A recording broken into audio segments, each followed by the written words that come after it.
Nga Emina Zemi. Ditën e sotme, studentët shqiptarë do zbresin sërish në rrugët e Shkupit për të mbrojtur një të drejtë që çdo demokracie perëndimore do t'i tingëllonte absurde për të diskutuar, të drejtën për t'u nënshtruar provimit të jurisprudencës në gjuhën e tyre amtare. Kjo kërkesë nuk buron nga mosnjohja e maqedonishtes dhe as nga injorimi i saj. Ajo është një thirrje legjitime për dinjitet institucional dhe respektim të identitetit kombëtar në një shoqëri që pretendon të jetë shumë kombëshe dhe evropiane. Për një vëzhgues të huaj, paradoksi është i qartë dhe i dhimbshëm. Shteti financon arsimimin e plot universitar të këtyre studentëve në gjuhën shqipe, por në hapin përfundimtar, atë të licencimit profesional që u jep të drejtën të ndajnë drejtësinë, i detyron ata të i nënshtrohen një gjuhë tjetër. Kjo blokadë në gjysmë të rrugës nuk është thjesht një pengesë administrative, është një tendencë e rrezikshme e instaluar qëllimisht për të defokusuar vëmendjen e opinionit publik. Në një kohë kur vendi lëngon ngarkesën e ndryshimeve kushtetuese dhe ngecjes në rrugtimin eurointegrues, rikthimi i temave që nxisin polarizime etnike shërben si një marsh i favorshëm për të mbuluar dështimet në reformat strukturore dhe luftën ndaj korrupsionit.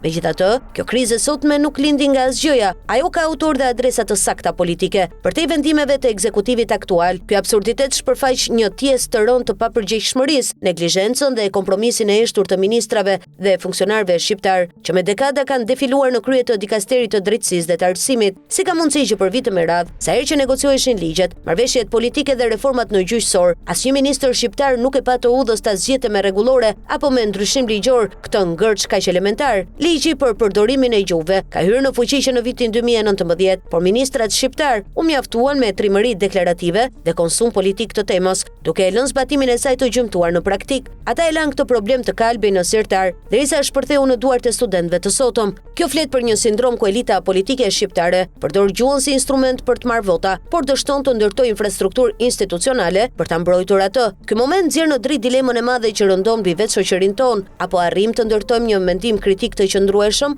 apo po mbetemi sklever të reagimeve sezonale. Sot reagimet tona ngjajnë me fikjen e zjarreve të pjesshme. Ne protestojmë kur na preket një drejtë specifike, por harrojmë se këto deformime në fushën e barazisë kombëtare janë vetëm simptomat e një sëmundjeje më të madhe. Shqiptarët ende nuk e gëzojnë statusin e popullit shtetformues në rrafshin kushtetues. Si pasojë e këtij deficiti, ligjet tona, përfshirë edhe ai për përdorimin e gjuhës shqipe, shpesh trajtohen si plastelin. Ato ndryshojnë formën, ngjishen ose zvoglohen varësisht nga orekset dhe kalkulimet e pushteteve që instalohen në Shkup, duke u shndërruar në fryt të marrëveshjeve të përkohshme dhe pazareve politike mes partive. Nëse mjaftohemi vetëm me zgjidhje parciale dhe arna juridike, shqiptarëve do të shkojë jeta duke protestuar çdo sezon për të njëjtat të drejta elementare. Në shtetet e konsoliduara shumë gjuhëshe si Belgjika, Zvicra apo Finlanda, e drejta për të provimet shtetërore në gjuhën amtare është e vetkuptueshme, sepse bazohet në parimin e palëkundurt të barazisë qytetare dhe kombëtare. Prandaj, kauza e studentëve nuk duhet parë si një betejë e izoluar e radhës, ajo duhet shërbejë si një shkëndij për zgjimin e mendimit kritik dhe si piknisje për një diskurs të ri publik. Është koha që çdo kërkesë jona të inkorporohet në një platformë të qartë strategjike që kërkon avancimin e prerë kushtetues të shqiptarëve,